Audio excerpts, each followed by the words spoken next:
Look, I love that we're ending on a note of hope. Peace is possible. Democracy may end up winning the day. This was much easier, when my grandmother would just send me clips from the paper.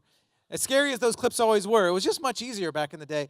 But I don't want us to despair. I do want us to end on a note of hope, because there's a lot to be worried about. But sometimes in those deepest, darkest moments is when a rebirth, something glorious can happen. And I want to bring us back to a moment many, many years ago.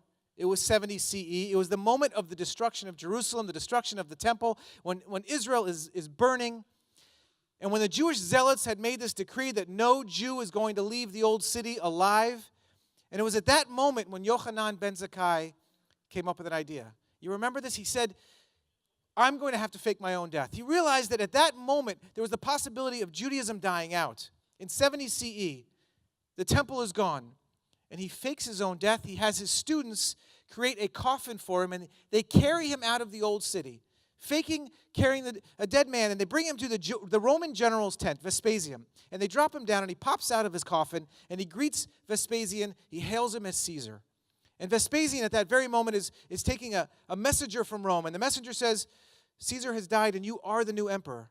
And Vespasian is shocked by the prophecy of Ben Zakkai. He turns to Ben Zakkai. He says, in almost like a Disney movie, you have 3 wishes. What can I give you?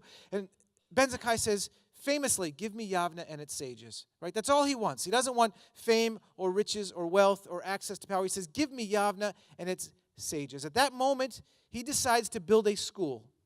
Build a school near modern-day Rehovot. And it's that school that gave birth to a new Judaism, a diaspora Judaism. At that moment, as the temple was burned, it gave rise to the synagogue. As the priesthood died, it gave rise to the rabbinate. As there was no more animal sacrifice, prayer became the new answer.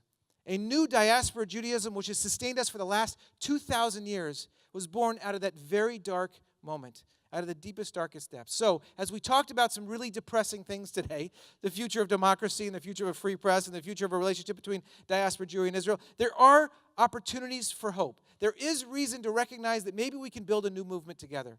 Maybe there can be a new revolution in the way that we think about the future of democratic ideals, the way we think about the future of how we interact in the diaspora with Israel. That's what we can do together. We can build this new Zionism. We can do this together. That's what Zionism 3.0 is about.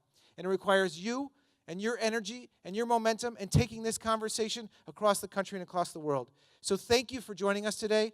It's time to go and enjoy a well-deserved drink.